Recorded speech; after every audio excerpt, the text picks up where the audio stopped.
이 정도 하고요. 자, 그럼 이제 넘어갑니다. 이제는 공부 좀 하는 거예요. 자, 나비효과가 그렇다. 나비효과, 복잡성과. 제가 다른 얘기 또 하나 할게요. 사람은 어디서 왔을까? 인간은 어디서 왔나? 생물학에는 아직도 답이 없죠. 사람은, 여러분들 교회에서는 창조했다고 그러지만, 진화론에서는 진화했다고 그러고 말이에요. 여러 가지 말이 많아요. 근데 절대 피할 수 없는 이치가 하나 있는 건 이거예요. 사람은 단세포에서, 생명은 단세포에서 왔어요. 세포가 하나. 세포가 일단 만들어져야 될 거 아니에요. 근데 세포가 만들어지고 나면 그 다음에 무슨 문제가 생기냐. 또 다른 세포가 하나 만들어질 거 아니에요.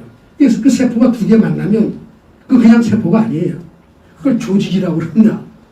하나 더하기 하나가 2가 아닌 것처럼 둘이가 만나면 전혀 다른 게 돼요. 다른 조직이. 자, 그 다음 다시 그 옆에 다른 조직이 있을 거 아니에요. 그 두 개가 만나면 또 조직이 고차원이 돼요.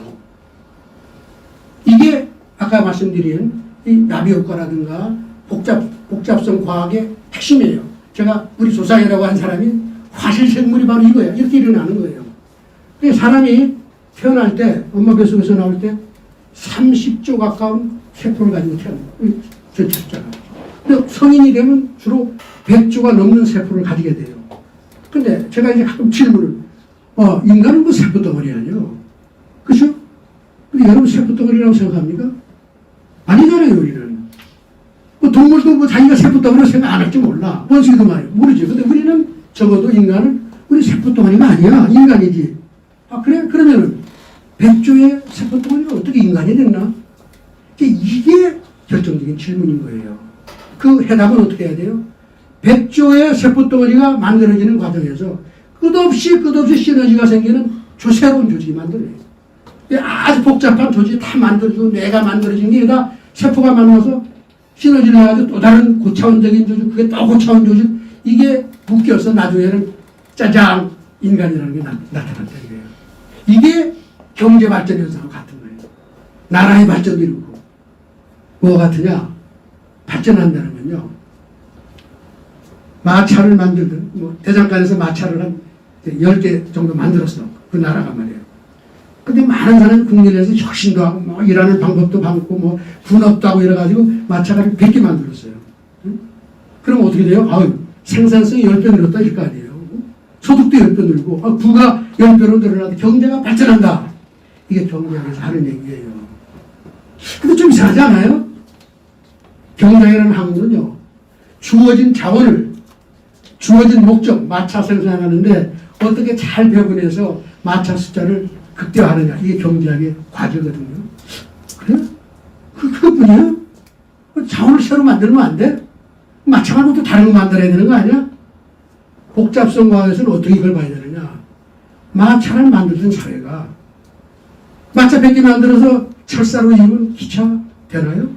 안 되잖아요. 기차를 만들어내야 됩니다. 그러다 기차는 뭐예요? 철로 위를 다니니까 불편하잖아요. 그래? 그 철로 없이 가는 건 뭐 없어? 자동차를 만들어야죠. 자동차를 만들어 수백 개 쌓아놓으면 하늘을 날아요? 안 날잖아요. 그럼 비행기를 만들어야지. 비행기만 해서 돼요? 우주선도 가야지. 이게 상반현상이고, 이게 인간이 세포덩어리에서 인간이 되는 과정이고, 이게 나비효과가 토네이도를 일으키는 현상이고, 이게 뭐예요? 바람이 불면 뒤주장사가 돈 버는 시대 이 말이에요. 그 나라가 발전, 국가 발전하는 거는 대장간을 굴리면서 곡괭이 만들고 마차 만들고 쟁기 만들어서 농사하던 나라가 자동차 굴리고, 요즘 이제 자동차 박정희 대통령이 그 경제에서 자동차 경제를 만들었잖아요. 요즘 비행기 날리잖아요. 우주선까지. 이렇게 단계를 높이고 더 나가면 우주선까지 가는 이걸 창발이라고 해요. 이렇게 가는 게 세상이 변하고, 이걸 어떻게 만들어내느냐 하는 게 국가의 과제고 대통령의 과제인 것이죠. 경제 발전은 그런 현상이에요. 이게 바로 뭐와 같으냐, 아까 서로 다른 격끼리 만나면 새로운 질서를 만들어낸다는 이치의 그 결과단 말이에요. 그런데 만일 이 이치하고 반대로 하면 어떻게 되냐? 모두 망해요. 복잡성 과학이 나오기 전에 뉴토니안 피직스는, 뉴턴의 물리학은 제일 중요한 법칙이 뭐냐면 열역학 제1법칙이라고 해요. 에너지 보존의 법칙. 여러분 국민학교 다 배웠을 거예요. 저는 뭐 시골 정말 이름도 없는 국민학교에서 배워서 그런지 그렇게 상세하게 그걸 들은 적이 없어요. 서서히 설명을 못했을 수도 있고. 근데 결국 그게 많은 사람들이 어렸을 때 소시적에 배우는 거예요. 에너지는 절대 소멸하는 게 아니야. 형태만 바뀔 뿐이지. 에너지 보존의 원리는요. 세상은 기본적으로 항상 마차만 만드는 세상이라는 거예요. 그게 끝이에요. 그 원리는. 근데 복잡성 과학이 아니야. 세상은 마차 만들다가 우주선 가는 거야 하는 것이 복잡성 과학이에요. 뭐야? 세상의 변화는 복잡성이 증가하는 현상이에요. 이게 인류가 살면서 얻는 가장 중요한 것인데 이 세상의 이치에 제일 중요한 건 뭐냐? 이걸 열역학 제2법칙이라고 해요. 그 의미는, 그 뜻이 뭐냐면 모든 우주 안에 있는 모든 시스템, 모든 조직은 열려 있으면서 외부로부터 새로운 에너지를 받아들이면은 무한히 새로운 생명을 창출하지만 서로 다르게 만나서 힘을 서로 섞으면 끝없이 창출하지만은 이게 닫혀 있어가지고 외부와 소통하지 않으면 무질서가 극대화돼서 소멸한다. 이렇게. 엔트로피 법칙이라고 그래서 엔트로피라는 건 영어 표현을 이거 무질서를 의미하는 거예요. 과학에서는. 이거 이런 거예요. 여러분 소시적에 이제 대학 다닐 때 학교에서 성적표 받아왔는데 뭐 예를 들면 전부 다 F로 깔았다. 부모님이 야 임만 너 뭐 공부 잘하면 뭐이냐 화나가지고 에이씨 나 죽어버릴래 그러고 이제 방 안에 들어가서 불을 걸어 잠그고 2주 동안만 있었다고 생각을 해서 무슨 일이 벌어질까요? 죽을 거 아니에요. 시스템이 없어진단 말이에요. 근데 그 주위에 뭐가 있어요? 배설물이 쌓이죠. 그 배설물을 엔트로피라고 해요. 자, 내가 열려 있어서 밖으로 새로운 에너지를 계속, 시너지라는 게 에너지의 공동의 에너지라는 말입니다. C, SY가 하는 건 더불어 서로 이렇게 쓴다는 게 이거 에너지란 말이에요. 그런 걸 내가 더 받아들이지 않으면 내 주위에 나는 무질서가 극대화돼서 죽는다는 거 같은 거예요. 모든 사회는 더 발전하려면 여러 제치고 서로 다른 개체하고 협동을 하고 그걸 통해서 시너지 창출을 해야지만 경제 발전이 될 수 있다. 이게 모든 변화의 원칙이에요. 이게 경제 발전을 설명하는 데 핵심적인 거예요. 이렇게 되면 이 원리로 보면 경제 발전 주어진 자원이 아니라 자원을 새로 만들어내고 목적도 바꾸는 거예요. 우주선도 만들고 비행기도 만들고 이렇게 하면서 가는 아주 복잡성이 증가하는 과정을 경제 발전이라고 할 수 있는데 이걸 어떻게 설명할 거냐는 것이죠. 어떻게 이걸 만들어낼 거냐. 자, 그러면 열려있고 서로 소통을 하면 다 끝나네? 이렇게 여러분 반문을 할 거 아니에요. 열려있으면 됐네. 오케이. 그런데 문제는 서로 열려서 힘을 합치는 과정에 가장 중요한 얻음은 시너지를 서로 나누는 거지만 그 다음에 생긴 문제가 하나 있어요. 열린 시스템에서 서로 소통하는 것은 반드시 무임승차. 남을 배우되 값을 안 내는 그런 일이 벌어진다. 이게. 나보다 똑똑한 사람하고 붙어가지고 그 배워먹고 훌륭한 부모를 만나가지고 열심히 배워서 성공하고 나서 부모를 버려버리고 부모 안 모시고 이런 일이 벌어지면 그런 부모는 안 생깁니다. 아시겠어요? 훌륭한 친구 만나서 좋은 거 다 뺏어내고 그다 버리면 그런 친구 다시 안 생겨. 중요한 건 서로 만나서 주고받고 하지만 시너지를 창출하는 사람의 그걸 받아들인 다음에 그거를 보상을 잘 안 하면 이런 게 무임승차죠. 그럼 어떤 현상이 생기냐? 버스 회사가 무임승차 당하면 어떻게 돼요? 망할 거 아니에요. 아니 버스 타는 승객이 돈 한 푼도 안 내면 버스를 살아남겠어요? 내가 열심히 혼자 노력해서 훌륭한 아이디어를 만들어내고 성공 노하우 여러 개 했는데 주위에 와서 다 배우고 베끼고 나서 도망가 버리면 어떡하냐? 난 죽죠. 그러면 나 같은 사람은 더 이상 안 생긴다 이거예요.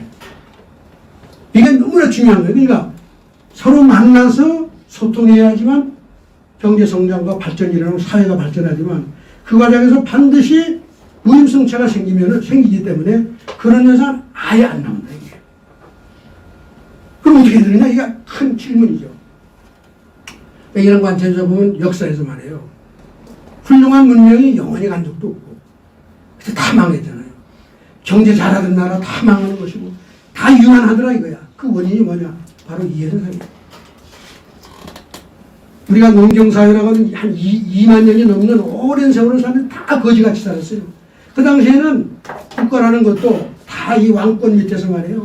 다 착신하고 그랬지만은 기본적으로 사회가 열심히 노력해서 성공하고 사회를 이끌고 가는 인재를 대접하는 시스템이 하나도 없었던 거예요.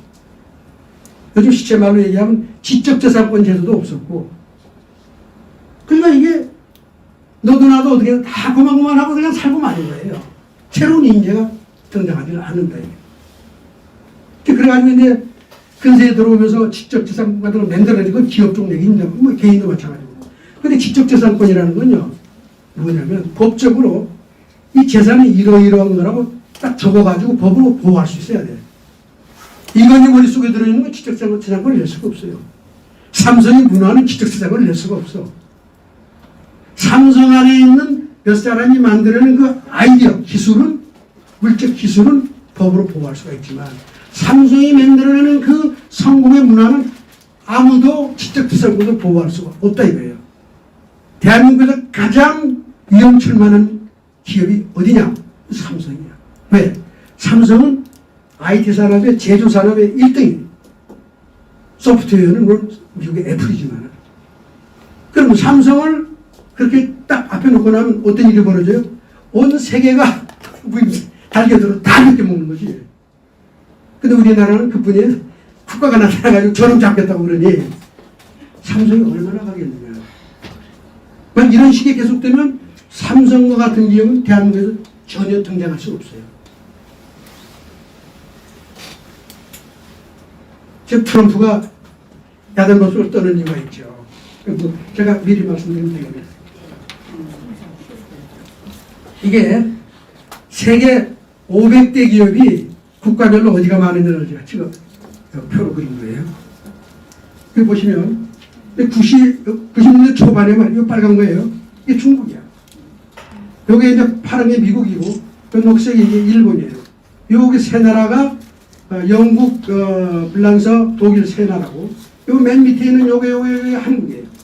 한국이 여기 붙어 있었기 때문에 지금 붙어 있을 이만큼만. 이게 다 박정희의 기업 육성 정책의 성공 결과입니다. 그런데 놀라운 것은 이 이름들이 중국의 위에서 출발을 해가지고 제일 먼저 누구를 베껴 먹었어요? 한국. 등소평이 한국을 제일 많이 베껴 먹었거든. 그 당시에 등소평은 대놓고 나는 박정희 배운다고 그랬단 말이에요. 학자들 나오면 다 국제회의에서 우리는 한국 배운다고 그랬대. 요즘은 한 놈도 그런 얘기를 하는 놈이 없어요. 무임센터 다 해먹었지. 그래서 여기 뭐예요? 2001년 2년에 가니까 우리를 추월했어요. 자, 그 다음 서구 추월하면 이게 2008년 5년 되니까 유럽을 다 추월했어. 일본은 2012년에 가서 일본을 추월했어요. 아하, 작년 2019년에 홍콩을 포함하면 중국이 미국을 추월했어요. 자, 트럼프 대통령이 정말 미국을 걱정하는 사람이라면 어떻게 해야 돼 이거? 중국의 이 길을 어떻게 왔어요? 전부 다 무임승차죠. 전부 다 무임승차야. 심지어는 도둑질하고 말이야. 무임승차라는 건 그냥 보고 배우는 것도 얼마든지 가능하지만 의도적으로 무임승차를 하는 건 다 탈취하는 거예요. 트럼프를 다 보잖아요. 그러니 중국 잡아야 된다 하는 게 너무나 분명한 거예요. 저는 이런 얘기를 하지만 미국에 있는 모든 경제학자 대부분은 트럼프가 잘못됐다는 거지. 경제학이 무슨 문제냐? 경제학이라는 학문에는 기업이 없어요. 그리고 경제학자는 머릿속에 기업이 무슨 역할을 하는지 들어가 있지는 않다 이 말이에요.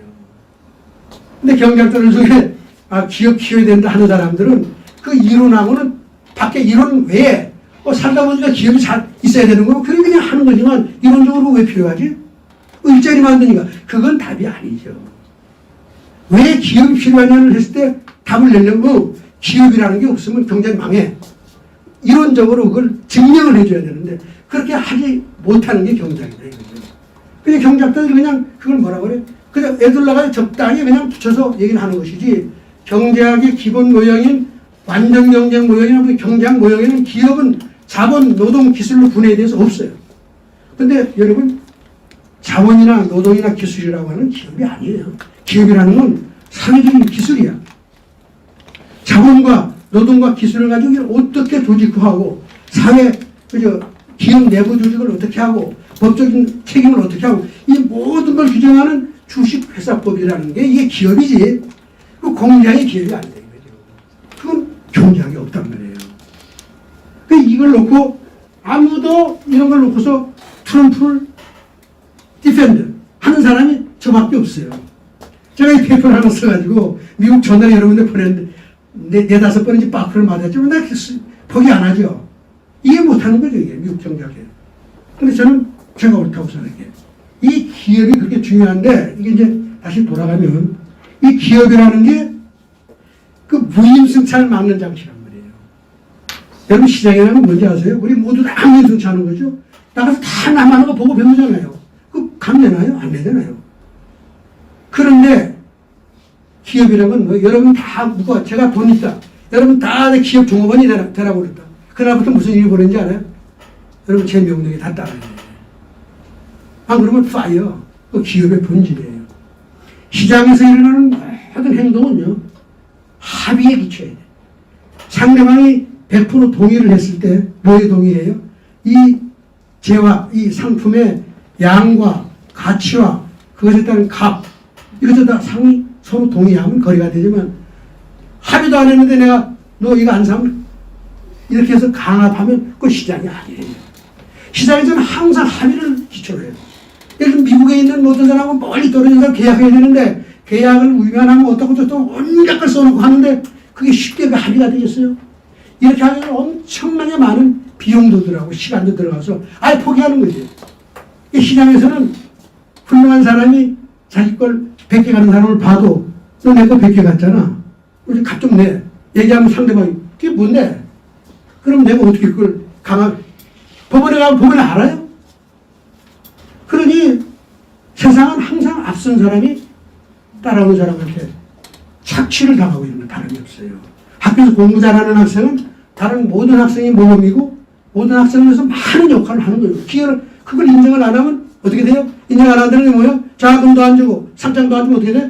그러면 안 나타나지. 이렇게 해야지만 그 모범이 되는 그 샘플이 자꾸 등장하면서 사회를 이끌어간단 말이에요. 근데 시장에서 그게 안 되니까 기업을 만들어서 여러분들을 이제 제가 모시고서 다 이제 여러분 누가 잘하는지 알 거 아니에요. 잘하는 사람 골라서 보너스 주고 봉급을 더 빨리 올려주고 승진 빨리 하고 인센티브야. 잘 안 하는 사람 더 뒤로 밀리고 이게 기업이 명령을 통해서 하는 거예요. 기업은 명령에 의해서 자원을 움직이고 활용하는 독특한 기술이야. 인류가 발명한 기술이에요. 사회적인 기술인 겁니다. 그러다 보니까 자유시장 경제를 주장하는 사람들은 기업을 싫어해요. 기업은 명령조직이니까 명령조직하면 생각나는 게 뭐 제일 나쁜 거? 공산당, 사회주의. 그래서 하이에크라든가 자유주의 수당을 얘기하는 사람은 기업을 나쁘게 얘기해요. 근데 그렇게 하면 그게 잘못된 경쟁인 거죠. 기업이 없이 자본주의 경제는 안 되는 거예요. 자, 그래서 이게 제가 다시 돌아가서 아까 말씀드렸습니다.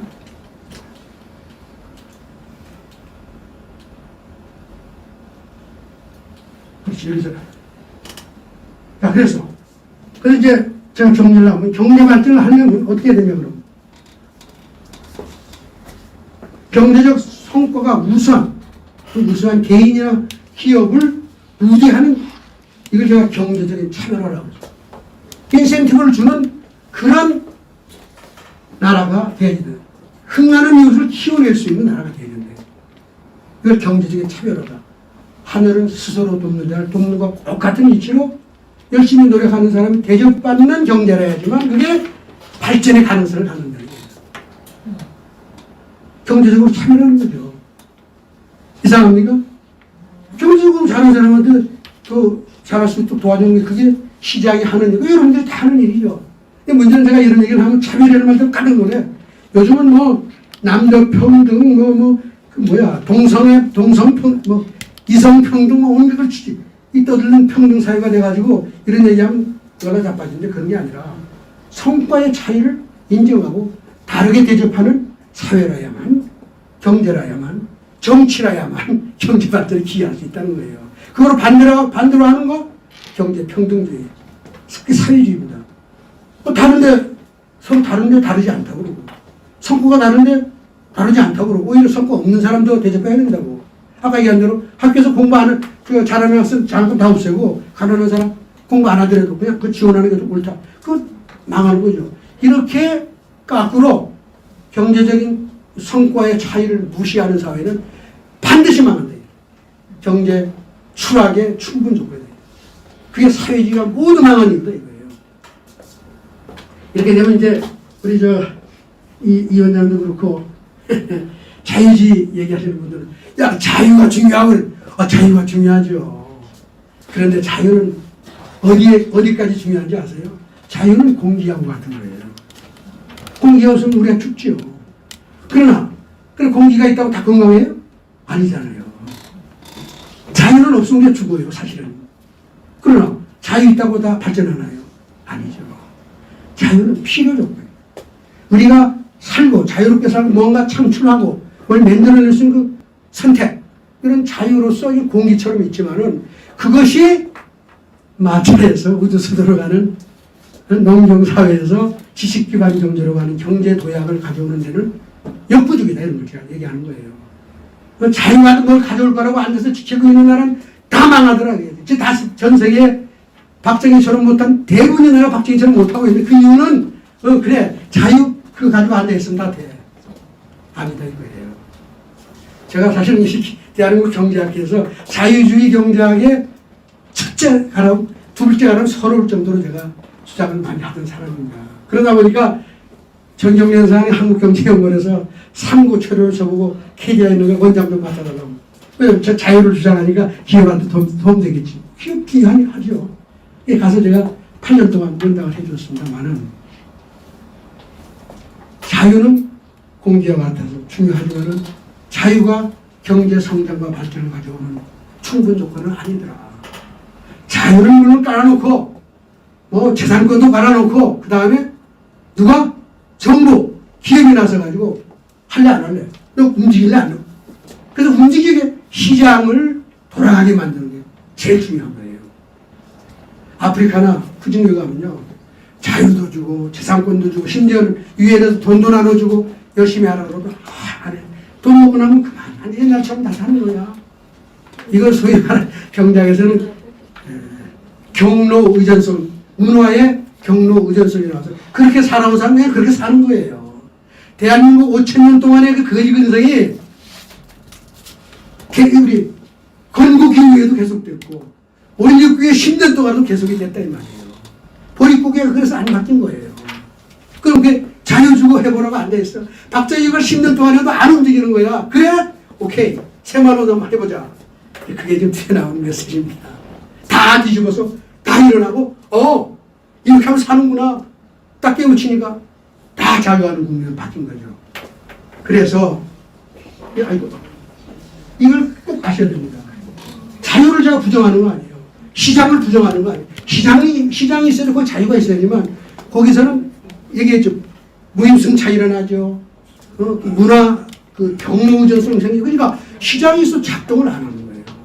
그럼 이걸 어떻게 작동하게 할 거냐? 이거를 안 해가지고는 나라가 움직이지 않는다. 이게 공화당이 한 거다 이거예요. 여러분 아시구나 축하드립니다. 그러니까 이걸 종합하면요. 이거예요. 시장이 있어야 반드시 이거예요. 시장이 있어야 되고 기업이 있어야 되고 정부가 있어야 돼요. 삼위일체가 뭘 해야 돼요? 스스로 돕는 자를 돕는 역할을 같이 열심히 하면 나라가 뒤집어질 수 있다. 그게 우주선으로 갈 수 있다. 그렇지 않고 시장한테 맡긴다고 또 하고 앉아있으면 허구한 날 아프리카가 되는 겁니다. 자, 그 다음에 중요한 거는 자, 시장은 없애버리고 기업도 없애버리고 정부가 나서가지고 다 나눠먹자 하면 그것도 망하는 거예요. 사회주의. 농경사회는 정부가 있고 시장이 있었지만 정부는 착취나 하지 도와준 게 하나도 없었단 말이에요. 근데 이제 여기에 자본주의 산업혁명이 일어난 게 뭐냐? 이 기업이 딱 붙으면서 산업혁명이 일어났어요. 이게 19세기 초야. 여러분, 오늘날 우리가 가지고 있는 주식회사 제도가 언제 만들어진지 알아요? 1820년. 그 이전에 그런 유사한 조직들이 있었지만 법적으로 제대로 보호를 받지 못하고 뭐 시장에서 그냥 사기치는 놈들이 막 나오고 말이에요. 주식이라는 게 팔아가지고 도망간 그만이에요. 그렇죠?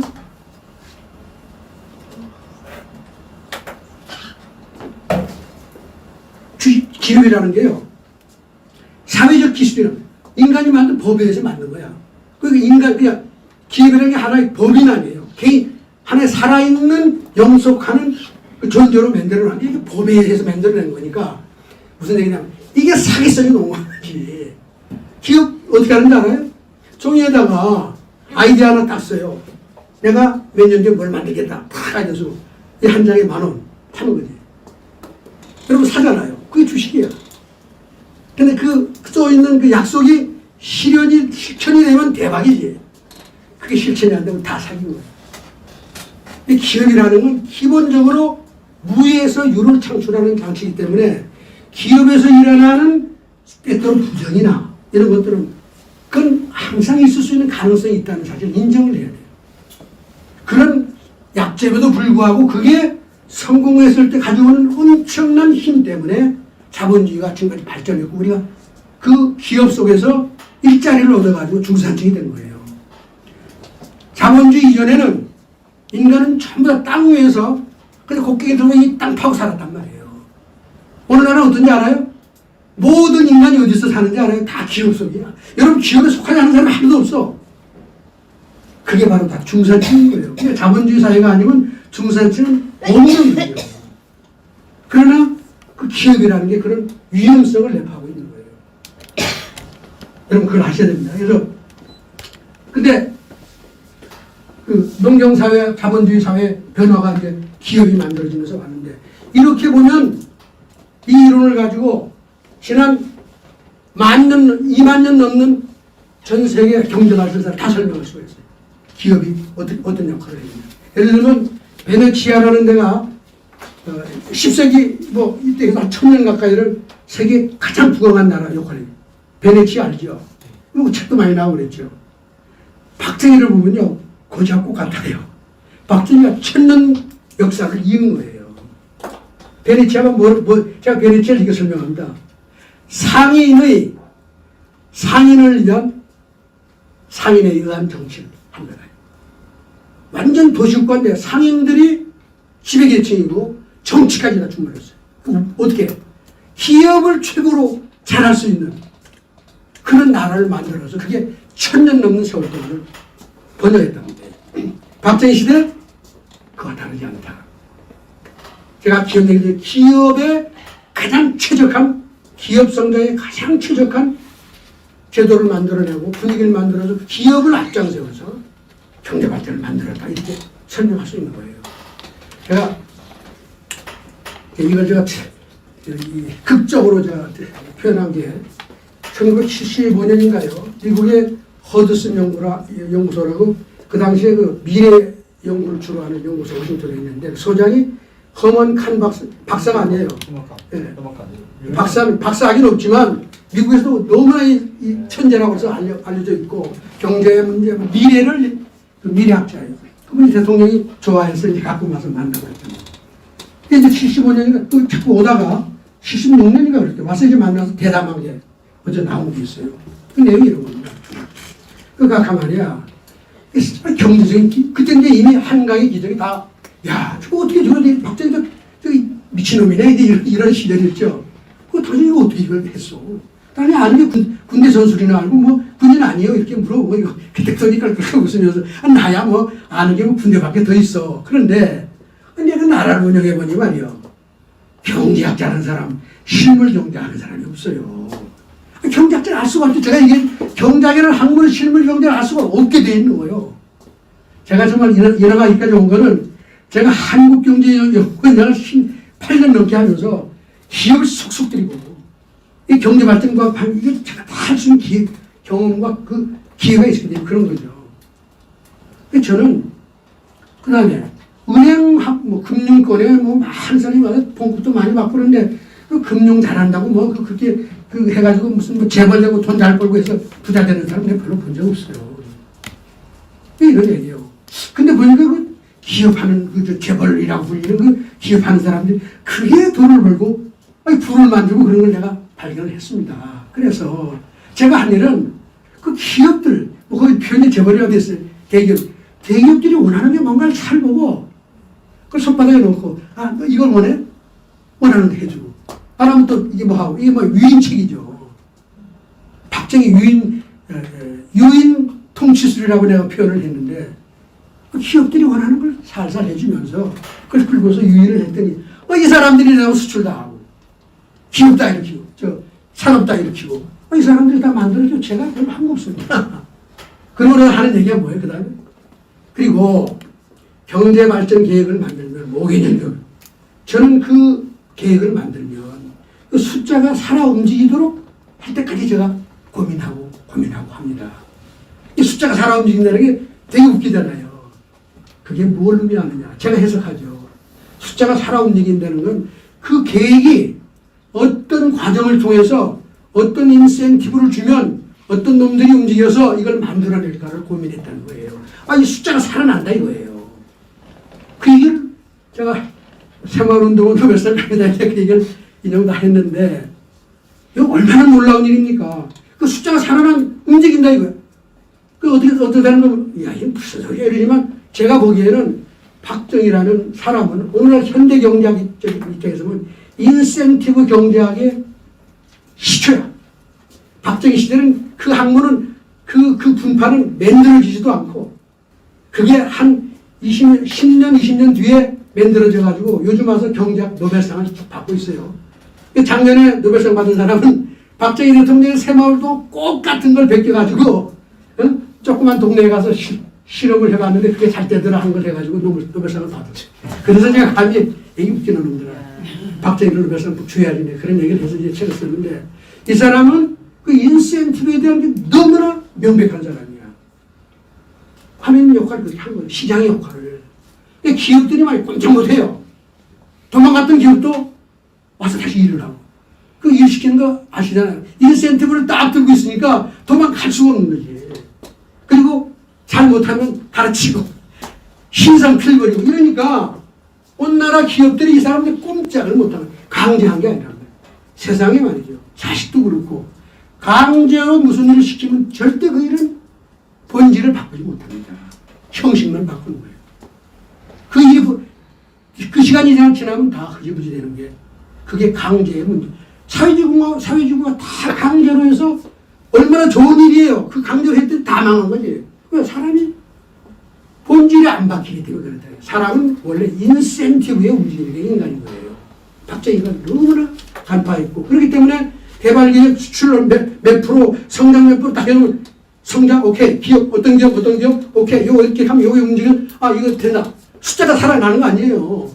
이런 거를 구상을 다 하기 때문에 난 그리고 기업들이 열심히 이걸 만들도록 도와준 것밖에 없습니다.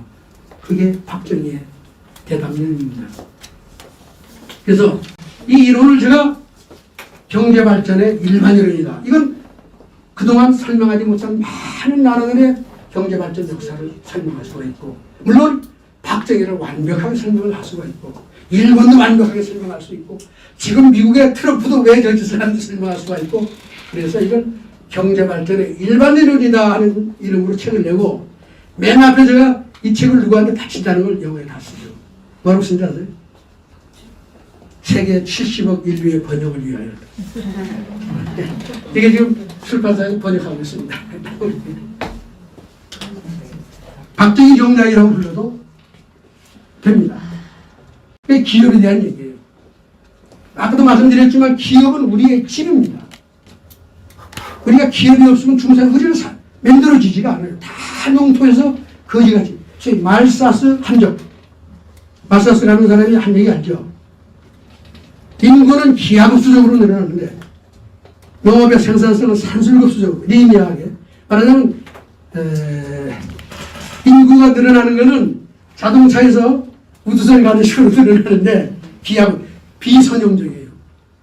근데 농업 생산성이 늘어나는 건 마차 10개에서 100개 가는 식으로 산술적으로 늘어나니까 백날 노력해봐야 거지가 된다 이거죠.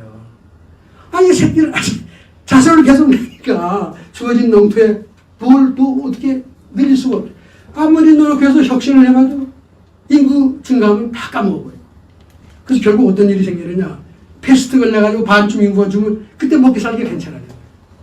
전쟁이 일어나서 3분의 1 죽으면 그때 먹고 살기 괜찮아지는 거죠. 이게 우리가 2만 년 넘게 살아온 거예요. 그게 바로 기업이 없는 농경사회의 특징입니다. 근데 그게 다 자본주의 사회로 바뀐 다음에 아까 얘기한 그 과정을 거쳐서 오늘날은요, 선진국이라고 하는 나라는 농업이 GDP에 있어서 비중, 이게 2%, 3%, 우리나라도 3%밖에 안 돼. 농업이 아무리 중요하고, 우리가 그거 없으면 죽지만은 필수적이죠. 공기나 자유처럼. 그러나 농업이 우리 먹고 사는 거, 우리 부의 2, 3%밖에 안 된다 이거죠. 이걸 깨달으면, 기업이 얼마나 중요한 일을 하는지 알 수가 있죠. 그렇기 때문에 제가 이 그림에서 보여드리는 거는 이건 뭐예요? 기업이 없으면 경제는 안 된다는 거예요.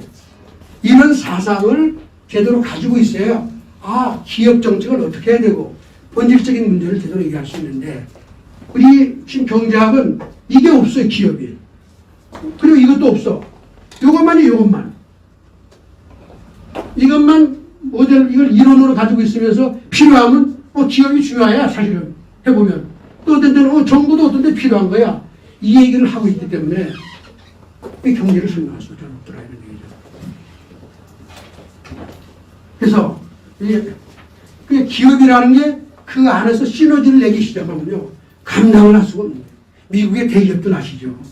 대한민국의 대기업도 그 안에서 이루어지는 건 우리가 개인으로서는 상상할 수도 없는 일이 벌어지고 있는 거예요. 삼성이 저 안에서 저걸 어떻게 저렇게 만들 줄 우리가 상상해냈습니까?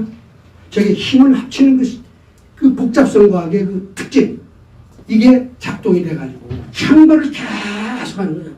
박정희 시대 삼성하고 지금은 전혀 다른 삼성인 거죠. 앞으로 더 달라질 것이고 이게 계속 일어나야지만 그 숫자도 늘어나고 그래야 대한민국 경제가 복잡성에서도 세계 최고 미국도 따라잡고 우리의 자존을 지킬 수 있다 하는 게 지금 마지막 제가 결론입니다만은 어떤 기업이라는 게 그렇게 중요하다. 그리고 사회주의 국가가 다 망했을 때요. 그 공산권 국가가 어디로 가는지 아세요? 공장이 다 망해버렸어. 그 뭐예요? 농경사회다. 제조업이 하나도 없어요. 지금 러시아 저거 제조업 국가라고 생각하면 제조업이 하나도 없어. 아까 그 500대 기업 보여줬죠? 거기에 2개인가 3개가 기업이 있는데 그 전부 다 석유하고 자원 팔아먹는 회사예요. 그 리스트에 기업 하나도 못 올린 나라가 러시아라는 거예요. 중국은 미국을 따라잡아요. 그럼 중국에 성공해서 기업 육성을 제대로 했다. 이게 박정희식으로. 그게 뭐야? 열심히 노력하는 기업한테 인센티브 더 주고. 그건 뭐예요? 별거 없어요. 잘하는 기업 앞장서고. 이게 중국을 오늘까지 만든 거다 말이죠. 그래서 이거 보셨고, 이거 보셨고, 정치 얘기를 좀 해야 돼요. 이거 시간이 오늘 많이 갔네요. 저는 괜찮은데. 이왕 오늘 몇 시간을 채워요? 자, 이제 민주주의 얘기예요. 민주주의 자유평등 중요하죠. 자유가 필요하죠. 평등? 이것도 필요하죠. 그런데 우선 평등부터 얘기를 하죠. 평등에는 어떤 개념이 있어요? 여기서 이제 평등에는 3가지 개념이 있습니다. 법 앞의 평등, 기회의 평등, 결과의 평등이에요. 사회주의는 결과의 평등을 얘기하는 소득이 같아져야 된다. 평등해야 된단 말이에요. 이게 계속 망하니까 지식인들이 그 다음에 뭘? 기회의 평등을 주장하는 거야. 오늘 여러분 우리 공화당 당원들 다 모아놓고 무슨 평등을 원하면 기회의 평등다. 전 인류 70억 인류의 희망이야. 제가 질문을 던질게요. 기업이 무슨 떡 하나 나눠주는 것처럼 나눠줄 수 있는 거예요? 누가 나눠줘요? 너무나 황당한 건 사기야, 사기. 기회라는 건 시간 들이고 돈 들이고 땀 흘려서 노력해서 쟁취하는 게 기회예요. 결과는 마찬가지지만 전혀 다른 게 아니에요. 근데 마치 기회는 정부가 놀아줄 수 있는 것도 생각해야지. 이런 황당한 일이 전 세계를 지금 뒤집고 있습니다. 뒤덮고 있습니다. 기회는 내가 쟁취하는 거다. 그게 진리이고 또한 그렇게 해야지만 그게 되는 거예요. 예를 들면 학교를 다닐 수 열심히 노력하는 사람이 서울대학 들어갈 자격을 입학시험 볼 자격을 주겠다는 거하고 들어가게 해주겠다고 하면 전 다른 거예요. 여기서 중요한 개념 또 하나가 뭐예요? 법 앞에 평등이 있어요. 이게 바로 입학시험 볼 자격은 대한민국 모든 국민이 학생이 가지고 있지만 거기에 들어갈 자격은 시험에 합격한 사람만 들어간다. 이렇게 하는 게 법 앞에 평등의 기본인 것이죠.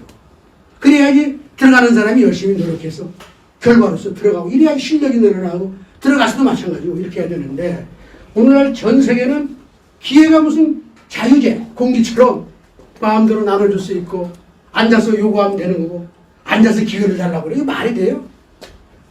대한민국의 정치권이 이걸 가지고 사기를 계속 치고 있는 거예요. 국민이 각성해야 돼요. 박정희는 절대 그런 얘기 안 했다고 그랬죠? 기회 뭐야? 네가 만들어내. 뭐야? 그러면 내가 줄게. 이게 박정희가 한 얘기다. 기회 여러분들이 만드는 겁니다. 성과를 내고 주장하세요. 내가 이렇게 잘했는데 왜 안 도와줘? 그래요. 내가 도와줄게. 이게 국가 지도자가 해야 될 얘기다. 그게 공화당이 한 얘기다 이거예요. 여러분. 공화당을 팔아야지. 근데 이게 안 되면 민주주의는 반드시 망하게 돼 있다. 민주주의의 특징이 뭐예요? 평등이라는 게 정치적인 평등을 조상들이 여기 저 공단이 많쳐놓고 정치적인 평등 아니라 1인 1표 제도가 절대적인 평등을 우리가 구현한 겁니다. 그런데 거기에 그치면 좋은데 이게 경제적인 평등으로 반드시 넘어오게 됐어요. 민주주의 속성상 투표에서 대표를 뽑고 거기서 제도를 만들어내게 되면 모든 국민이 더불어 잘 살게 만들어내고 요구를 하니까 어떻게 해요? 경제적으로 평등한 사회를 만들려고 노력하는 그게 경제 민주화라는 거예요. 사회주의 하자는 거죠. 민주주의는 반드시 그래서 사회주의로 가는 것이고 사회주의가 평등을 주장하면 시장은 죽고 시장은 차이가 있어야지 굴러가는 겁니다. 그렇죠? 시장은 차이와 차등을 기본으로 해서 그 차별을 만들어내는 게 시장의 본질이란 말이에요. 그거 우리가 하는 거예요. 정치인들은 그렇게 하면서도 돌아서서 국민 앞에 가면 저는 평등한 사람이고 평등을 만들어내겠습니다. 거짓말은 다 거짓말이죠. 그리고 돌아서는 시장에 가면 좌선이가 만든 핸드폰을 안 사고 삼성 핸드폰만 사잖아요. 아시죠? 백성들 앞에, 국민들 앞에 가면 삼성 나쁜 새끼들 제가 없애야 되는 저 김삼dol님 뭐 이 새끼들 떠들게 다 그런 거 아니에요. 삼성 죽여라. 그리고 돌아서면 삼성 핸드폰 사고. 사기꾼이다. 네? 이런 평등의 개념이 그렇게 가면 정치가 경제를 잡아먹어요.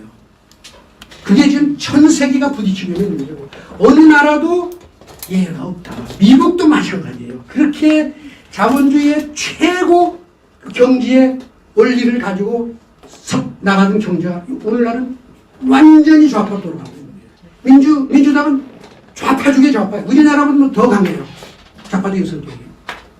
죄송하지만 한 10여 년 전이구만. 한겨레 신문에서 대한민국 하고 뭐 세계 지도자들 해가지고 그 좌파 우파 성향을 표시한 그 뭐 표를 만든 적이 있어요.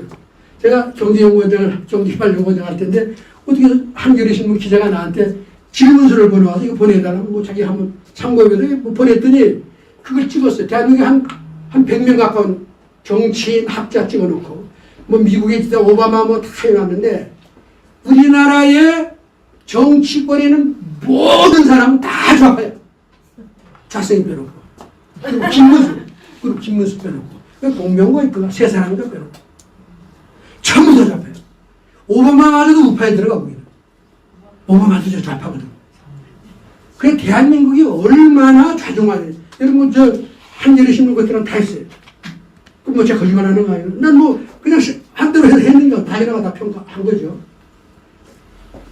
그러니 근데 요즘 저는 몇 년 전에 미국 대선 오바마 때 대선 그 기간 중에 마침 갈 기회가 있어 이제 뭐 호텔 가서 할리우드 텔레비 들었더니 오바마하고 그저 반대 이거 돌아가셨죠 그저 월남에서 포로했던 맥케인하고 둘이 붙었을 때 이제 그 디베이트 하는 거 나왔어요. 근데 저는 잘 오바마는 몰랐어요.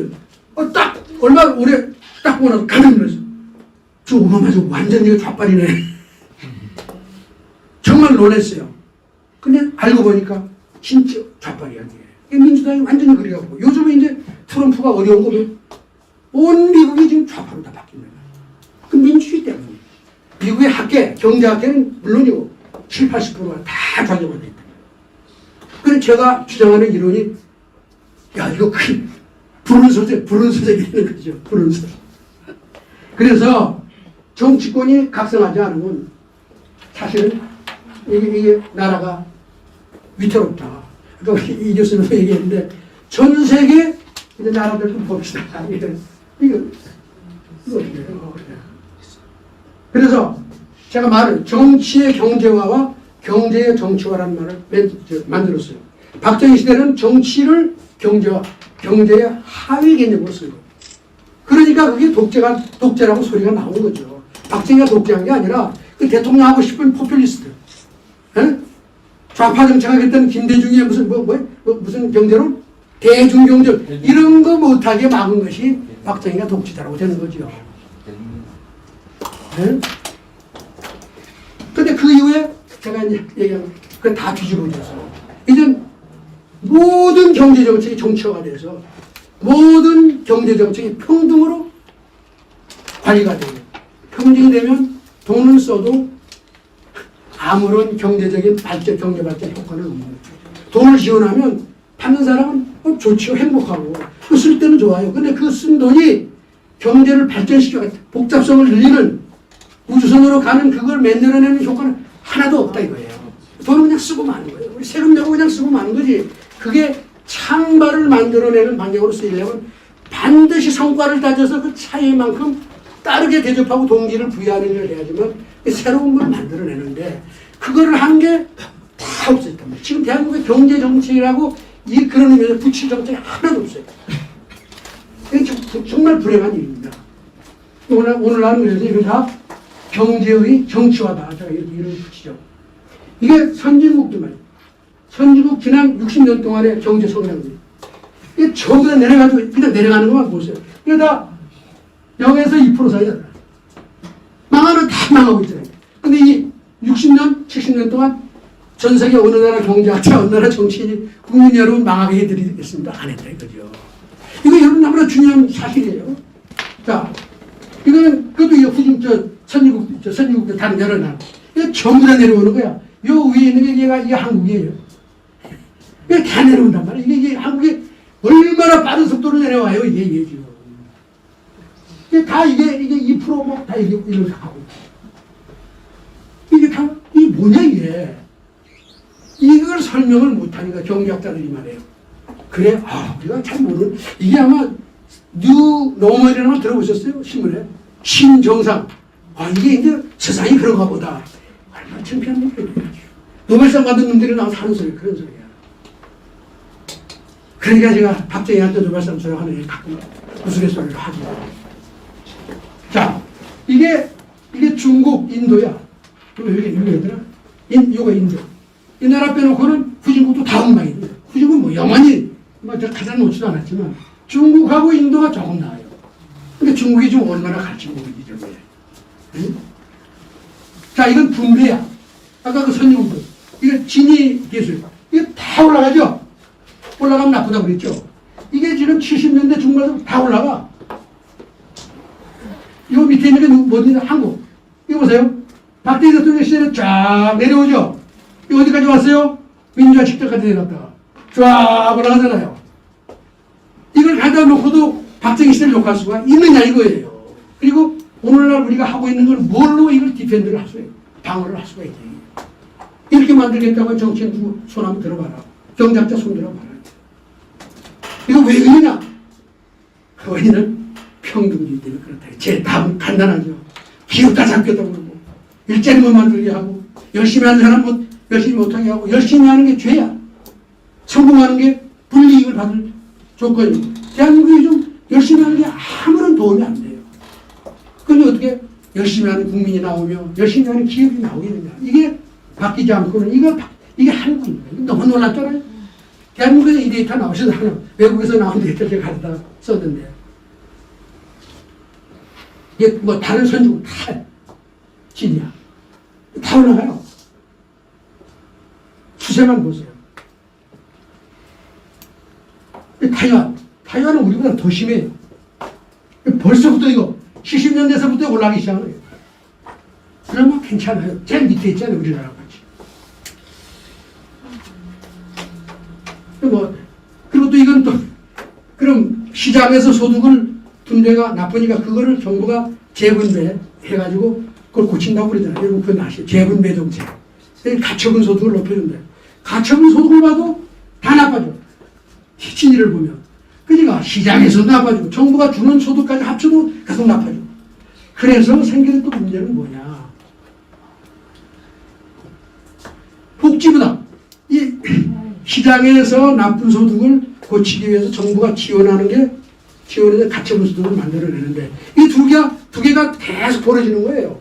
이게 가치가 좁아져야지 국가가 돈도 안 들이고 자연스럽게 분배가 개선이 되는데 모든 나라들이 정부가 지출해야 되는 게 계속 늘어나는 거예요.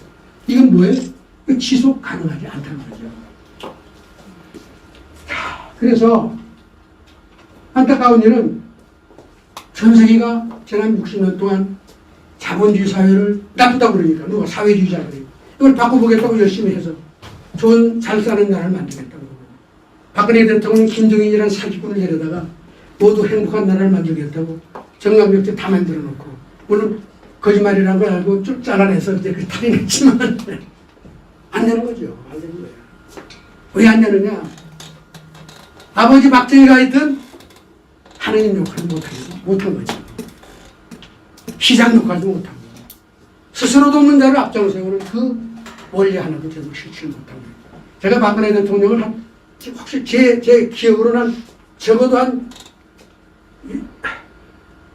7, 8시간 내 강의를 들었다고 봐요. 몇 번을 들었기 때문에. 제가 할 때마다 앉아있었거든요. 이런 거, 제가 오늘 얘기한 거, 이거 할 자신 없으면 대통령 하면 안 됩니다. 앞에 내가 얘기하죠. 여러분이 있습니다. 근데 뭐 다 흘렸겠죠.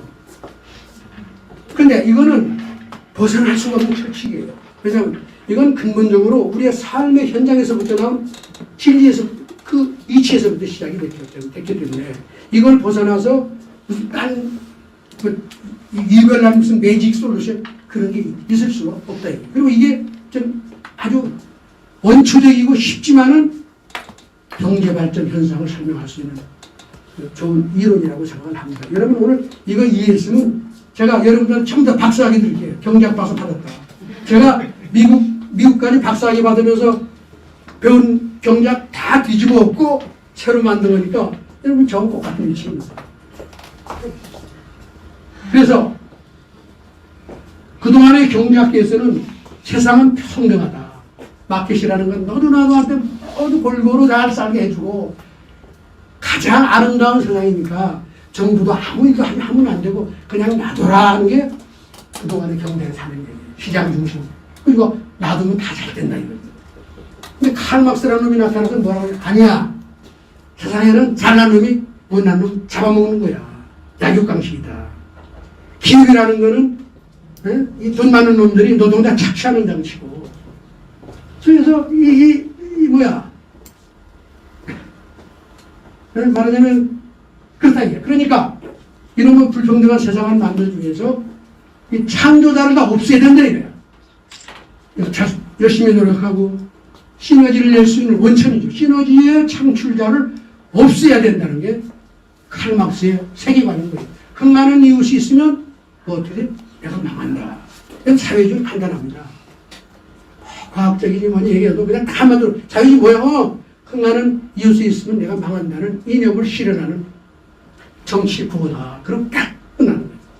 그래서 모든 나라가 그 이치를 실현하려고 그러다가 흥하는 이웃이 없어지니까 어떻게 돼요? 다 바보만 거예요. 망하는 것이죠. 박정희는 뭐냐? 세상 그런 게 아니라 칼 막사도 다르죠. 창조자가 항상 불리한 거야, 세상에는. 그러다 보니까 세상의 이치가 뭐예요? 발전도 못하고 다 정체되고 어렵게 사니까 어떻게 해야 돼? 열심히 하는 사람 이렇게 세워야지. 이게 박정희의 철학이었다. 이렇게 하면 되겠어요. 한강의 기적이 위기에 박정희 시대 이제 제가 시간 조금만 몇 개 더 할게요. 새마을운동을 꼭 말씀을 좀 드려야 될 텐데 새마을운동을 1970년에 시작을 했어요. 전국 3만 4천 개 마을에 시멘트를 한 가구당 300%씩 지원을 했어요. 그리고서 이제 정부에서 10가지 정도의 새마을운동 프로젝트를 내려보내고 마을총회에서 합의에 의해서 결정해서 그 마을에 가장 도움되는 사업을 하시오. 그리고 내려보냈단 말이에요. 뭐 길 넓히기 뭐 이런 게 있잖아요. 그래서 6개월 뒤에 농한기가 지난 다음 농한기 하나 되고 중앙에서 50여 명이 되는 자문교수 단하고 지방공무원 그래서 지방을 전국을 돌아다녔어요. 전부 다 성과를 평가하는 거예요. 차별을 하려면 성과를 평가해야 돼요. 그리고 그걸 정확하게 해야지 모든 사람이 승복을 하죠. 거기에 부정이 개입되면 그건 모든 게 망조예요. 모든 사람 내려가 건설을 했더니 어떤 결과가 나오냐. 3만 4천 개 마을 중에 16,000개, 반이 안 되는 16,000개가 성공을 해요. 나머지 과반수가 넘는 18,000개는 아예 참여도 안 하고 시멘트를 쌓아놓고 그냥 비가와도 듣지도 않고 우리나라가 그런 상황이 되고요. 이 결과를 보고 골치가 아프고 어떻게 할 거예요 이제. 제 2차년도 사업을 이제 하는 2차 사업. 국무회의가 이렇죠. 국무회의. 김현옥 내무부 장관이 이제 주간 내무부 장관이죠. 국무회의를 했는데 거기서 판단을 어떻게 한지 알아요? 여러 가지 고민하다가 아이고 할 수 없다. 내년에 꼭 같이 지원하고 새마을 교육 열심히 시켜야 되겠다. 이렇게 결정을 한 거예요. 그때가 박정희 대통령이 그 다음 해에 김대중 씨하고 대통령 대선을 할 때였습니다. 그리고 이미 그때는 장기 집권이라는 말이 나오고 대통령에 대한 인기가 많이 떨어졌을 때예요. 이 국무회의 결정을 대통령한테 들고 간단 말이에요. 우리 이렇게 하겠습니다. 대통령이 첫 마디가 뭔지 아세요? 웃기는 소리 하고 있지 마라. 신상필벌이라는 말이 있지 않냐. 어떻게 이 두 개를 같이 대접을 할 수가 있냐. 차별해라 이렇게 한 거예요. 이 사람들이 이제 내려가서 골치 아픈 거지. 야 이게 대통령 정신 나간 거 아니야? 이렇게 된 겁니다. 요즘 같으면 아니 안 하는데도 돈을 더 줘야지 이게 표가 나오는 거 아니에요. 이게 뭔 소리냐. 그래가지고 이제 골치가 아파서 내무부 장관하고 공화당의 길전식이라는 상충을 하시려고 했던 거죠. 두 분이 대통령 독대하러 갔어요. 대통령 각하가. 이게 큰일 납니다. 우리 하자는 대로 하시죠. 대통령 안 돼. 그 다음에는 이제 공화당이 야당이 난 거예요. 공화당 당이자 그때가 김진만 씨는 재경위원장이 있고 그때 당이 되는 거더라. 그리고 국회의장 이유상 이런 5사람이 대통령을 독대했어. 각각 큰일 납니다. 정권 넘어가니까 우리가 정치인들이 하자는 말씀 말대로 다 같이 공평하게 또 놀아주고 교육 많이 시키고 해서 이렇게 하시죠. 대통령이 그 다음에 뭐라고 하잖아요. 내가 정권이 넘어가는 한이 있어도 원칙대로 한다. 차별해라. 여러분 이런 일이 지구상에 어느 국가에서 어느 리더가 이런 결정을 하겠습니까? 그래서 어떻게 하는지 알아요? 시멘트를 말이에요. 200%씩 얹어가지고 잘한 마을에는 500%를 줬어요. 그리고 철근도 더 주고 그 다음에 또 잘한 마을에는 100만 원씩 경력금을 내려가서 그런 말은 비석도 세우고 말이에요. 이게 동기부여죠. 그리고 나머지 18,000개 마을 어떻게 하는지 알아요? 당신들은 새마을운동에 빠지시라고. 딱 그 다음에 뭔지 알아요? 당신들은 앞으로 자력으로 참여해서 성과를 내면 그때 가서 보자 그랬어. 끼워준다고도 안 그랬어. 그 다음에 어떻게 버린지 아세요? 16,000개 마을은 열심히 물론 했죠. 18,000개 마을 중에 6,000개 마을이 그 다음 2차에 분기탱천에서 달려드는 거야. 생각을 해보세요. 다 같이 비슷하게 살고 다 이웃 마을 아니에요. 저기서 조금 한다고 뭐 그게 대단하게 했겠어요. 그 어려운 상황에. 뭐 이쪽에 뭐 야당말이니까 뭐 반대도 했을 때고 뭐 이런저런 그랬단 말이에요. 그리고 과거에 10년 동안 박정희 대통령이 농촌 개발을 할 때는 무식개혁 운동할 때는 지원을 꼭 같이 했어요. 매년 같은 지원을 했어요. 무슨 아시죠? 농촌에 가는 건 항상 정해져 있어요. 그러니까 농촌 마을 사람들이 새마을 운동 한다고 하니까 또 그런 거지 뭐.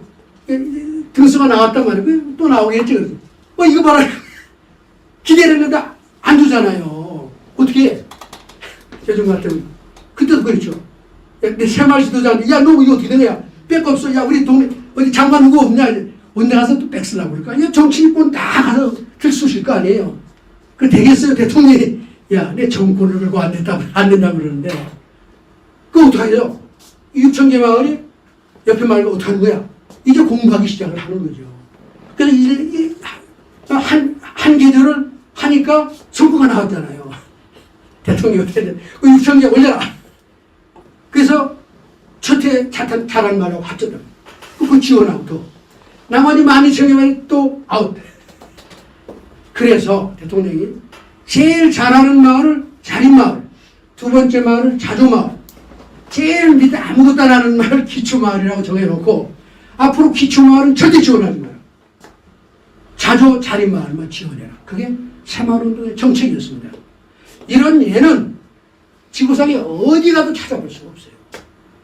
이런 거를 지금 우리 새마을운동이 유엔의 유네스코에 등재하니 이런 걸 등재를 해야 되는 건데 이 새마을운동 공부하는 놈들이 없나 이런 거를 전혀 깨우치질 못하고 이런 사업을 내고 저런 사업을 내고 이거 잔뜩 가서 올려놓고 그랬는데 자 이거를 5년 동안 했더니 말이에요.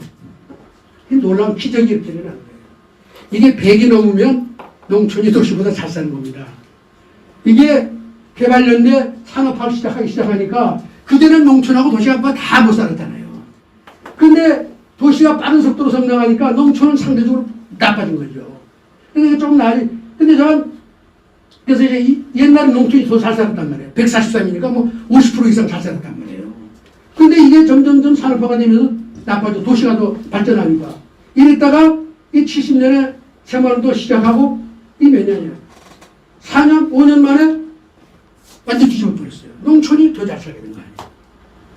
이런 거는 지구상에 이런 예가 없어요.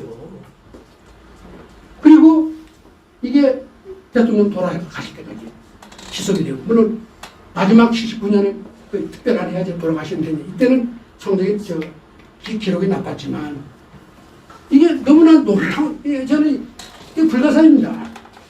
이런 대통령을 장기 집권을 위해서 독재했다 그러면, 그건 말이 안 되네. 이 사람 장기 집권하려고 그런 사람이 아니고, 자기는 혁명을 목숨을 걸고 있고, 거기서 약속한 걸 자기는 빈곤을 퇴치하고 국가번영을 만들겠다는 그 약속을 지키겠다는 그 일념밖에 없었던 것이다. 그러니까 내 무덤에 침을 뱉으라고 한 거죠. 근데 결과를 다 만들어냈단 말이에요. 근데 이게 너무 놀라운 현상입니다. 그래서 이거 다 정리해서 제가 새마을운동 노벨 경제상 감사로 제가 책을 좀 내고 있습니다. 그래서 그랬고, 이게 여기 이제 아까 상세한 뭐 철학적인 얘기 다 했는데, 이게 지금 보면은 지난해 노벨상 받은 사람도 이런 거예요. 근데 그게 실험이 인도에 가가지고 마을 몇 개를 해가지고 세 개로 나눠서 요 마을에는 아무것도 안 주고, 두 번째 마을에는 매일 가서, 매주에 가서 이 종도 이걸 하고, 다른 데 가서 주사 놔주면서 또 땅콩 한 봉지 주고 하는 이런 식으로 해서 인센티브를 차별해서 소위 그 건강 보호를 위해서 그 접종을 많이 받도록 하기 위해서 어떻게 하는 게 좋은지를 실험을 했던 거예요. 그러니까 보나마나 콩 한 접밥 받는 놈들이 제일 높을 거 아니에요. 그렇죠? 그리고 매주에 가서 해주는 거기 또 돈 없고 그 다음이고 옛날처럼 그냥 하는 데는 안 할 거 아니에요. 요거를 찾아냈다, 이런 걸 찾아냈다고 노벨상 준 거예요. 그러니까 노벨상을 그것도 새마을운동 비교를 해줬어요. 그래서 이게 그렇다. 자, 그래서 이제 결국 따지고 보면 이 새마을운동의 모델은 이런 겁니다. 마을 주민도 참여해야 되고, 마을 주민도, 또 마을 조직이라는 마을 전체가 또 그 새마을 지도자를 중심으로 참여하고, 국가도 참여하고, 정부가. 그래서 잘하는 농가고, 잘하는 그 마을을 앞장세우는 그런 일을 해야지만 된다. 이제 이런 논리가 되고요. 수출도 마찬가지입니다. 수출이 대한민국처럼 짧은 기간 동안 획기적인 변화를 만든 나라가 없습니다. 64년에 1억 불하고 71년에 10배 늘어나고 77년에 100배 늘어나고 너무나 놀라운 거야. 제가 2005년에 터키의 경제 자문단장을 맡아가지고 제가 2년 동안 경제학 박사를 한 5사람 데리고 2년 동안 자문을 했어요. 터키라는 나라가 우리보다 훨씬 문명도 앞서고 뭐 아시잖아요. 과거에 감히 우리 가서 뭘 가르쳐줘요. 그래서 나도 자신도 없고 그래서 이제 공직당을 모아놓고 당신 원하는 게 뭐냐 그 얘기에 그래야지 내가 가르쳐 줄 거 아니냐. 질문이 딱 두 개야. 우리가 지난 60년 넘게 한국보다도 더 많이 경제 개발 계획을 했고 열심히 노력을 했는데 기업 성장 달렸네 이거예요. 열심히 키우려고 수출 안 늘어난다 이거예요. 그래서 제가 웃으면서 그러냐고 어떻게 했냐? 어떻게 하면 수출 늘리기 위해서 수출 못하는 게 열심히 지어라. 네? 기업 성장 마찬가지죠. 어려운 기업 열심히 키우고 그럼 뭐 다 성장할 거 아니겠느냐. 말하자면 새마을 운동할 때 기초마을을 열심히 키우고 1학년, 대통령을 1학년이라고 하면서 표현했어요. 1학년을 열심히 가르치면 2학년이 된다 이거. 그럼 3학년 될 거 아니냐. 대통령 어떻게 했어? 1학년 제껴라. 3학년부터 지원이 이렇게 한 거예요. 그렇게 얘기하는 게 제가 그러지 말고 그 3학년부터 지원되라는 얘기를 했죠. 잘하는 깜짝 놀라는 거예요. 이거 어떻게 그런 일이 있을 수 있냐. 그러고 나서 나중에 하는 얘기가 우리는 그런 일을 할 수가 없다. 왜? 우리는 사회민주주의를 하기 때문에 평등한 사회를 만들기 위해서 기초마을을 지원하고 기초기업을 못하는 기업을 지원해야 된다. 이래서 60년 동안 막은 거죠.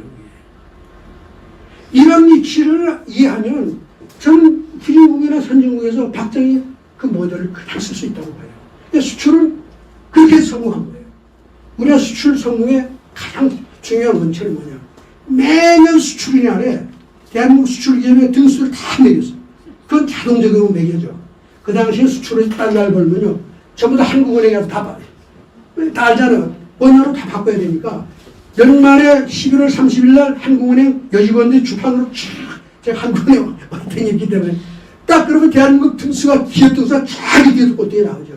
그걸 딱 가지고 11월 30일 날 수출이나 행사를 하면 등수에 따라서 대통령이 1등에서 10등 뭐 무슨 문제 쫙쫙 내려가죠. 은행장들이 옆에 딱 은행장이 뭐 한다고 그랬어요? 수출 잘하는 기업한테 돈 빌려주는 게 은행의 본분이죠. 시장의 기능이 바로 제가 그 설명을 잘 못 드렸는데 시장에 참여하는 모든 사람은 잘하는 기업과 잘하는 개인을 고르려고 애를 쓰는 게 본분이고 그게 본능이에요. 근데 잘 몰랐는데 대통령이 등수 다 매겨주니까 돈이 어디로 와요? 그 잘한 기업한테 가니 그게 재벌이 될 수밖에. 그거를 박정희가 재벌을 키웠다고 얘기하면 시장이 그걸 키운 것이죠. 이게 10년을 가니까 말이에요. 20년을 가지고요. 천지가 개벽이 되는 거예요. 그래서 김우중이 같은 사람이 나타나서 전 세계 오지를 가리지 않고 김우중 씨가 10년 가까이를 수출 최고 기업으로 지금도 그렇게 그 기업들이 일부 하고 있어요. 그 기업이 망했지만 참 안타까운 일이에요. 이게 다 기업 육성과 수출 육성의 전략이었던 거죠. 그리고 뭐 중앙공도 마찬가지예요. 중앙공은 아주 어려운 사람인데 그러니까 아무도 하지 말라고 그러죠. 한국에서는 도저히 감당할 수도 없고 능력 밖이다. 대통령 죽기 아니면 살기로 한 거예요. 방위산업도 이렇게 해야 되겠고 중앙공 해야 된다. 어떻게 해야 되냐? 아무나 해서 안 된다. 능력 있는 기업이 와야 된다 이거예요. 능력 있는 기업이 뭐예요? 수출 많이 해서 돈 번 기업이 올 수 있도록 해야 될 거 아니에요. 그냥 오나요? 그래서 그 자본금이 엄청나게 커요. 이 중화공원이 자본 규모가 25%만 가져와라. 75% 정부가 지원해 줄게. 근데 25%를 해도 대한민국 기업이 올 기업이 별로 없었다는 거죠. 그렇게 벅찬 그 사업을 했는데 75%의 인센티브에 달려 들어가지고 그게 10년 만에 대한민국 중화공으로 다 올라섰단 말이에요. 학계가 다 놀래고 오공화국이 되니까 이거 실패했다고 다 하고 뭐 대한민국이 온 난리가 나고 지금도 이것들이 야단이에요. 박정희의 중화공업 정책을 실패했으니 후진국은 배우지 마시오. 이게 대한민국의 공식 입장입니다. 아직도 안 바꿨어요. 근데 그 기업들이 지금 나 대한민국 매개살이잖아요. 박정희가 참 코웃음을 칠 일이죠, 이게. 그래서 결론은 뭐냐. 인센티브가 모든 걸 결정하는 거죠. 인센티브. 박정희 영작의 핵심은 기업을 앞장세우는데 인센티브를 가지고 잘하는 기업을 키워내고 열심히 하는 마을을 지원함으로써 모두 다 일어서게 했다. 그게 기본입니다. 거기 이 경제적 참여라고 하는 동기부여 동력을 통해서 동반성적으로 만들어낸 것이다. 박정희는 뭐 이 정도로 끝냈습니다. 그래서 그 다음 얘기는 이것의 반대입니다. 딱 한 가지만 제가 보여드릴게요. 이게 오공화국의 깃발이에요. 오공화국이 들어와서 오공화국이 내건 구호가 이겁니다. 정의사회를 위해서. 그 다음에 균형발전이야. 왜 균형발전하죠? 박정희가 다 균형발전했는데. 이건 경제학자들의 착각이에요. 박정희 시대야말로 균형발전을 제대로 한 나라다. 그리고 이건 또 뭐예요? 박정희가 어떻다는 거예요? 정의롭지 않다는 거예요. 여러분, 여기에 여러분들은 다 현혹이죠. 나도 현혹, 저도 현혹이 되고. 박정희 시대는 재벌을 키워내고 불평등을 만들어내고 불균형을 만들어냈기 때문에 이걸 청산하고 정의로운 사회로 가겠다고 하는 게 그 이후 대한민국 국민의 컨센서스된 거예요. 박정희 청산에 나선 거예요. 개국공화국 때 재벌 규제 정책, 온갖 정책이 전부 다 열심히 노력하는 기업 불편하게 하고 중소기업 중에도 성장하는 기업은 평화하고 모든 사회가 역차별하는 사회로 이제 가기 시작했다. 그리고 민주화되면서 이게 강화된 거죠. 그래서 외환위기도 그 파급 효과로 온 것이고 그 이후에 계속 진행된 것이 반박정희 패러다임. 하늘은 스스로 돕지 않는 자를 돕는 일을 열심히 하다 보니까 모두가 남편 타고 정부한테 지원해달라고 주저앉아서 기회를 달라고 하는 사회로 만들어서 망하고 있는 거죠. 그 얘기가 뒤에 쭉 나오는데 전 시간이 돼서. 그리고 문재인이는 이거 끝판왕이에요. 문재인이 정부에서 하는 모든 정책은 대해석으로는 평등을 내걸고 모두 망하는 일을 하면서 국민들한테 잘 살게 하겠다는 최악의 사기 그걸 좀 버리고 감사합니다.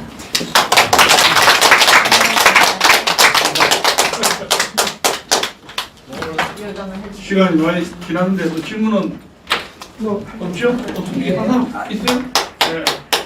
네. 제가 한마디 또 박정희 대통령이 이제 학력을 보면 경제학적인 따로 뭐 특별히 공부한 건 아닌 것 같은데 그 남도구 교수가 성악학과 해가지고 누구한테 어드바이스나 좀 받아가지고 이런 경제 통찰력을 받은 사사받은 거 있습니까? 그거 좀 남도구 총리는요. 예. 제가 얘기하는 그 잘못된 경제학의 예. 그 거두입니다. 그러니까 대통령이 공부시험까지 했는데 그 당시에. 예. 했지만은 그 사람이 쓴 뭐 경제 발전의 길목에서라는 책도 나오고 그랬는데 그 사람 딱 그거 하나 남겼어요. 그걸 읽어보면 그 사람이 한 게 하나도 없어요. 그러니까 박정희 대통령한테 국가 운영이나 경제 운영 그 계획이나 이런 방향에서 그 결정적인 영향이 있어요. 그래서 남도구 장관은 딱 한 게 뭐냐? 중화공업을 죽자 살자 반대하다가 대통령이 불러서 설득을 해요. 하도 반대하니까 대통령이 이제 그 오원철 수석하고 둘이 하면서 아유 부총리가 너무 반대해서 할수 골치 아픕니다. 각각 어떻게 책임져 주세요. 그래. 그럼 부총리는 내가 책임을 질 테니 다른 장관은 당신 책임을 지시오. 그래서 이제 설득을 들어갔는데 그렇게 남도부 장관이 안 된다고 그랬던 거예요. 나중에 정말 대통령이 불러가지고 좀 봐주시게 설득을 하고 나니까 남도부 장관이 한 거는 뭐냐? 그러면 제가 그 돈을 조달하는 일을 열심히 도우겠습니다. 그러니까 이게 박정희가 왜 해야 되는지에 대한 정당성도 문제가 아니고 필요성. 그래서 박정희도 하겠다고 그러니까 박 대통령이 그랬어요. 부총리가 돈이나 좀 구해다 주시오 이런 거죠. 다른 건 내가 할게. 그래서 동참을 했습니다. 중화공업이 전 세계가 반대했지 않습니까? 전 세계가 미국, 일본, IBRD, 월드뱅크 지금도 대한민국 다 반대했어요. 지금도 대한민국 함께 돈 벌어먹고 강의하고 사는 사람들은 박정희의 중화공업의 실패를 강의함으로써 먹고 사는데 아무런 지장이 없어요. 그러니까 주위에 있는 많은 사람이요. 지금 제가 말씀드리면 저와 같이 신세대 경제학, 미국의 신고전파라고 하는 경제학을 공부하고 다 그런 사람. 그 박정희 대통령 밑에 경제학자라는 사람. 그리고 또 그 김종인 같은 사람은 정반대로 독일에서 좌파 경제학을 공부하고 와서 이제 있었던 사람이고 전두환 정부에 때는 거의 완벽하게 그 신고전파 경제학을 한 사람들이 들어왔으니까 박정희 경제학은요 신고전파 경제학 이해를 제가 말씀을 드렸죠. 그렇게 엄청나게 다른 경제학이기 때문에 이해를 할 수가 없는 거예요. 그러니까 박정희를 버리는 게 너무나 당연한 거예요. 그리고 전두환 대통령은 아무런 그런 비전이 없었기 때문에 김대기라는 사람이 그런 비전이 하나도 없는 사람이야. 여러분 많이 그 사람이 여러분 김대기라는 사람이 물가를 안정시 그거는 그 경제학의 기본이에요. 통화를 줄여서 물가, 그건 아무나 할 수 있어. 그럼 경제 발전 어떻게 하는데? 답이 없단 말이에요. 마차 만드는 얘기밖에 할 수 없는 사람들을 주변에 알고 있었는데, 그럼 오공화국 때 날아간 건 뭐냐? 오공화국 단군인의 최대 호황을 이루었는데 그건 뭐냐? 박정희가 깔아놓은 고속도로 위에 삼저 호황이 오니까 외국에서 삼저 그냥 갔죠. 여기에 무슨 문제가 생겼느냐면은 김제익 그다음에 401 이런 오늘날 기라성 같은 사람들이 다 그걸 도왔는데 이 사람들이 무슨 착각을 한지 아세요? 박정희를 청산하게 너무 잘한 거죠. 왜? 경제가 좋아지지 않냐. 왜 좋아졌는지 그거는 자기네 정책이 나쁨에도 불구하고 삼저 호황이 옴으로써 박정희가 만들어둔 중화공업이 다 창발하면서 만들어낸 결과인데 자기네 규제 정책, 반박정희 정책이 성공했다는 착각을 하게 된 거예요. 그래서 저기는 뭐라고 표현하는지 알아요? 디스가이스드 블레싱이 아니라 위장된 저주라고 해요. 이 호황이라는 게 위장된 저주야. 그러니까 5공화국 때 들어온 많은 규제 정책이 오늘날 그대로 그 기본입니다. 오늘날 이 재벌 문제 이때 깔아놓은 게 전부 다 5공화국 때 들어온 거예요. 정의사회 구현과 균형 발전 쪽 수도권 규제 이게 전부 다 5공화국이 들어온 거예요. 그게 아까 말씀드린 신고전파 경제학들이 가져다가 이렇게 해가지고 경제학 기본 모형이 그런 겁니다. 제가 얘기한 기업도 없고 이걸 갖다 깔아놓으니까 10년, 8년 정도죠. 그럼에도 불구하고 삼저 호황이 오니까 그 강력한 박정희 대통령이 고속도로 힘이 그냥 밀어붙여가지고 이게 됐는데 민주화가 되기 시작하면서 이제 시들시들 하면서 외환위기 오고 이 온갖 것이 벌어진 거예요. 지금 세계 추세를 보면은 민주화가 되면 평등이 강조되면 결국 다 망해. 다 망하는 거예요. 원래 세계가 그런 식으로 반응하고 그래서 아주 제가 이걸 보고 나서 쓴 게 아니고 제가 20년 전서부터 얘기를 떠들고 되겠는데 아무도 안 들으니까 아이씨 화가 나. 정치에다가 영어로 다 썼거든. 영어를 써서 트럼프도 지지하고 했더니 세계가 다 바뀌어버렸잖아요. 그래서 내가 세계 불운 서적을 쓴 사람이에요. 그러니까 이제 요번에 국문으로 번역해요. 예. 저는 이제 조문하고 잘 묻기는 했지만 이게 말씀 들어보면 이게 그 복지가 지수가 높아지면 이게 저승도 망하는 거잖아요. 망한다 하셨잖아요. 근데 망하면 이게 그 좌파와 우파의 그 사이클이 몇 년 간격으로 있는 건가요? 오케이, 이거 중요해요. 제가 그래서 중요해요. 제가 30주년 주기설을 주장합니다. 제가 신국본이란 책을 2006년에 써 신국본을 한 거예요. 왜 30년 주기설을 얘기하냐면 좌파 이게 사회가 말이에요. 어떤 계기에 의해서 좌파 세대가 모조리티 다수 세대가 되면 좌파 사상은 절대 안 바뀌어요. 그 바뀌는 놈들 또라이야. 그런데 김문수라든가 이거 완전 또라이죠. 좋은 또라이죠. 대부분의 놈들은 바뀌는 것처럼 기본적으로는 다 좌파가 남아있어요. 그래서 그 좌파 사상이 사라지는 못해요. 그런데 죽어야 돼. 그래서 그 얘기는 뭐냐면 그냥 지금 이제 386 586이야? 이놈들 세대가 점점 사라져서 다른 세대가 등장해서 우리가 교육도 잘 시키고 해야겠지만 다른 세대, 좌파적인 사상이 약한 세대가 와서 그게 모조리티 다수가 될 때까지 한 세대가 지나야지 가능해. 그러니까 30년 정도는 가야지 된다. 우리도 지금 30년이 된 거야. 그럼 우리 죽고 나서 지금 얘기하겠습니다. 30년인데요. 맨 마지막에 문재인이 종말을 구하는 거야. 이게 30년째예요. 이게 마지막 고기네. 이거 보세요. 90년 민주화 때부터 이게 시작이 됐으니까 지난 30년 동안 다 내려왔잖아요. 지금 환영합니다. 내려오고 있는 거예요.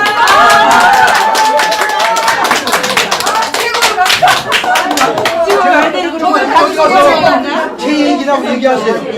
2006년 신국부론이 아담 스미스의 국부론이 국부론이라는 책을 썼는데 이미 그때 아담 스미스가 틀렸다. 우리 지금 시작인 줄 알고 신국부론이가 썼는데 국부론이에요.